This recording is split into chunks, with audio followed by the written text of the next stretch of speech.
Amen. Panginoon, tunay nga pong mapangahawakan po namin, O Diyos, ang inyong mga pangako, Lord.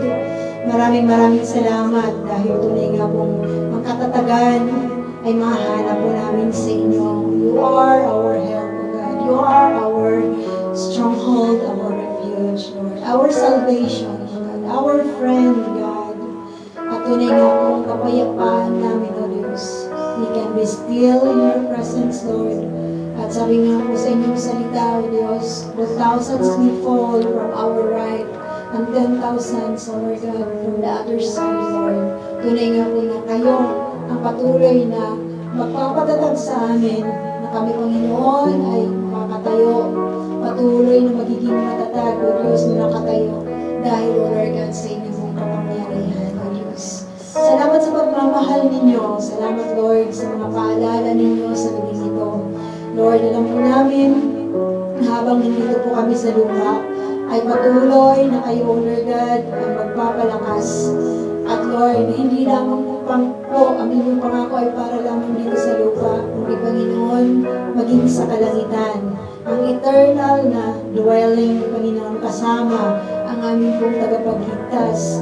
We can behold your glory, O Lord Jesus, in heaven. At tunay nga pong we are looking forward to that day, O Diyos. Marami pong mga nangyayari sa paligid namin, O Lord, na tunay nga pong mapapaalala sa amin that we are, Lord, in the Lord's days, O God. At dalangin po namin na habang tumutindi ang mga sitwasyon sa paligid, patuloy kaming tumatawag sa Panginoon sa inyo at hindi po kami hiwalay sa inyo, Lord God. Salamat, Ama. Salamat sa pagsustain niyo, Lord, sa amin sa lahat ng oras. Salamat sa pag-iingat niyo sa bawat isa sa amin, sa araw-araw, sa aming mga pamilya. Salamat sa mga pagpapala na inyo pong pinagkakaloon, Lord. Alam po namin, O Diyos, na tapat kayo sa inyong pangako that whoever obeys you, Lord God, will be blessed, O God.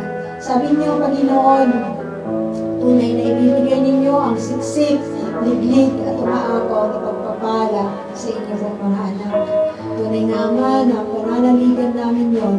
Alam namin ang pagpapalang yon, hindi lamang po mga material na bagay, kundi higit sa lahat ang spiritual na bagay. Thank you so much, Lord. Thank you so much. May our hearts be filled with joy, Lord God, as you encourage us day to day, Lord God. Lord, we pray sa bansa pong Israel, Panginoon. Dalangin po namin na patuloy, O Diyos, na kayo po yung magpatatag sa bansang po. And sa lahat ng kanila po, Panginoon, ginagawa at nararanasan sa mga panahon ito, Lord, nawa nga, Panginoon, ay nakita nila na kayo ay Diyos na banal at totoo sa inyong pangako sa kanila. Lord, lumapit po sila sa inyo at tunay na kayo, Panginoon, ang maging saklolo nila, Lord God.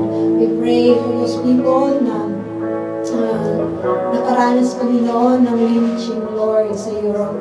We pray for them na sila po, Panginoon, ay makauwi ng maayos, O Diyos, at gumaling, Panginoon, from that experience, Panginoon, at tunay nga, O Diyos, napakadami po mga nangyayari sa lugar na ito, God. We pray, Father God, na patuloy kami magmahal sa bansa na pinili ninyo, Lord God. Patuloy na po, Panginoon, may taas sa lugar na ito. Kita ang inyong pong mga purposes sa lugar na ito, O Diyos. Even to our country, God, we pray na kayo, Panginoon, ang tunay na magprotekta, magpala sa ating bansa, Lord God. Maraming salamat, Ama. Tapos po natin ang ating mga kamay, mga kapatid. The Lord bless you, keep you. The Lord make His face shine upon you. The Lord be gracious unto you. The Lord lift